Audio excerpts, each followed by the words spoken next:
الحمدللہ رب العالمین والصلاة والسلام علی سید المرسلین اما بعد۔ 14 فروری کو یورپ میں لوگ ویلنٹائن ڈے مناتے ہیں اور اسے محبت کا دن قرار دیا جاتا ہے،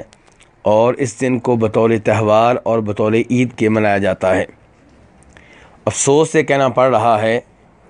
کہ یہ وبا اور یہ بیماری مسلمانوں میں بھی پھیلتی جا رہی ہے۔ چنانچہ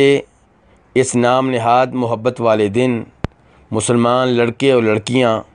ایک دوسرے کو تحفے تحائف دیتے ہوئے نظر آتے ہیں،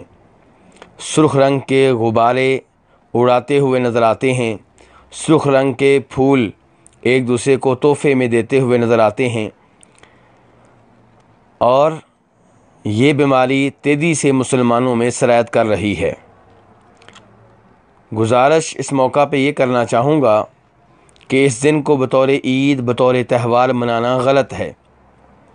ایک تو اس لحاظ سے کہ اسلام میں 2 ہی عیدیں ہیں، تیسری کسی عید کی کوئی گنجائش نہیں ہے، اور اس بارے میں مشہور و معروف حدیث سب بھائی جانتے ہیں کہ نبی علیہ الصلوۃ والسلام نے اہل مدینہ سے کہا تھا کہ تمہاری جو عیدیں ہیں اللہ نے ان کے بدلے میں 2 عیدیں اور دے دی ہیں جو ان سے بہتر ہیں، اور وہ ہیں عید الفطر اور عید الاضحیٰ۔ یہ ابو داؤد اور ترمذی شریف کی حدیث ہے۔ اس سے یہ معلوم ہوا کہ نبی علیہ الصلوۃ والسلام نے مدینہ والوں سے یہ نہیں کہا کہ تمہاری 2 عیدیں بھی برقرار رہیں گی اور مزید آسمانوں سے 2 عیدیں اور نازل ہوئی ہیں، بلکہ آپ نے کہا کہ تمہاری جو عیدیں پہلے سے چلی آ رہی ہیں ان کے بدلے میں اللہ نے ان سے بہتر 2 عیدیں دے دی ہیں، یعنی کہ تمہارے والی عیدیں کینسل ہوئیں۔ تو اسلام میں 2 ہی عیدیں ہیں، عید الفطر اور عید الاضحیٰ، تیسری کسی عید کی کوئی گنجائش نہیں ہے۔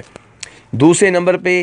یہ دن منانا اس لحاظ سے بھی غلط ہے کہ اس میں کافروں کی مشابہت ہے، اور ابو داؤد شریف کی حدیث ہے، آپ علیہ الصلوۃ والسلام فرماتے ہیں من تشبہ بقوم فہو منہم، جو کسی قوم کی مشابہت کرے وہ انہی میں سے ہے۔ تیسرے نمبر پہ یہ دن منانا اس لحاظ سے بھی غلط ہے کہ یہ بے حیائی کا دن ہے، اور اسلام شرم و حیا والا دین ہے، بے حیائی والا دین نہیں ہے۔ جناب عبداللہ بن عمر رضی اللہ عنہما فرماتے ہیں کہ نبی علیہ الصلوۃ والسلام ایک آدمی کے پاس سے گزرے جو اپنے بھائی کو سمجھا رہا تھا کہ تم ہر وقت شرماتے ہی رہتے ہو۔ اس قسم کی باتیں وہ کر رہا تھا جن کا مفہوم یہ تھا کہ شرم و حیا ترک کر دو، تو آپ علیہ الصلوۃ والسلام نے سمجھانے والے سے کہا دعہو، اپنے اس بھائی کو اس کی حالت پہ چھوڑ دو، شرم و حیا برقرار رہنے دو، فإن الحیاء من الایمان، کیونکہ حیا جو ہے، شرم و حیا ایمان کا حصہ ہے۔ تو میرے بھائیو، اس سے معلوم ہوا کہ مومن کی یہ نشانی ہے، مومن کے ایمان کا یہ حصہ ہے کہ وہ شرم و حیا والا ہو۔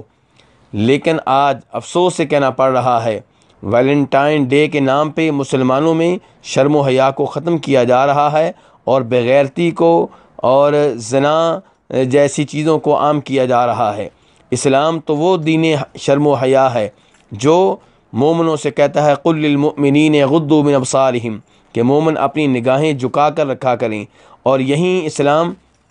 مومن عورتوں سے کہتا ہے کہ وہ اپنی نگاہیں جھکا کر رکھا کریں۔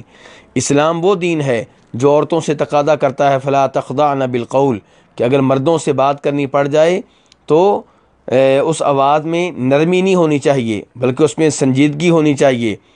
اور اسلام وہ دین ہے جو مردوں سے کہتا ہے کہ وَإِذَا سَأَلْتُمُوهُنَّ مَتَاعًا فَاسْأَلُوهُنَّ مِنْ وَرَاءِ حجاب، کہ اگر عورتوں سے کوئی سوال کرنا ہو تو وہ بھی پردے کے پیچھے سے ہو کر کیا کرو۔ اسلام ایسا دین ہے کہ جو اس قسم کی ہدایات دیتا ہے جن کی وجہ سے انسان بے حیائی سے بچ جائے، جبکہ یہ دن جو ہے، یہ دن منانا یہ بغیرتی کو، بے حیائی کو عام کرنے کے مترادف ہے۔ اور اللہ تعالیٰ ایسے لوگوں کے بارے میں فرماتے ہیں ان الذین یحبون ان تشیع الفاحشۃ فی الذین آمنوا لہم عذاب علیم فی الدنیا والآخرہ، کہ وہ لوگ جو یہ چاہتے ہیں کہ ایمان والوں میں بے حیائی عام ہو جائے، ان میں بے حیائی پھیل جائے، اللہ تعالیٰ فرماتے ہیں ان کے لیے دردناک عذاب ہے۔ تو میرے بھائیو، اس لیے اس لعنت سے، اس وبا سے، اس بیماری سے خود بھی بچیں، اور اپنی اولاد کو بھی اس سے محفوظ رکھیں، اپنے رشتہ داروں کو بھی اس سے محفوظ رکھیں، محلہ داروں کو بھی اس سے محفوظ رکھیں۔ ورنہ یہ بیماری جس انداز سے پھیل رہی ہے، اس کے اثرات، اس کے برے اثرات ہم سب پہ پڑیں گے، دنیا میں بھی آخرت میں بھی۔ رب العالمین ہم سب کو اس سے محفوظ رہنے کی توفیق عنایت فرمائے اور دوسروں کو روکنے کی توفیق عنایت فرمائے۔ وصلی اللہ تعالی علی نبیہ محمد وآلہ وصحبہ اجمعین۔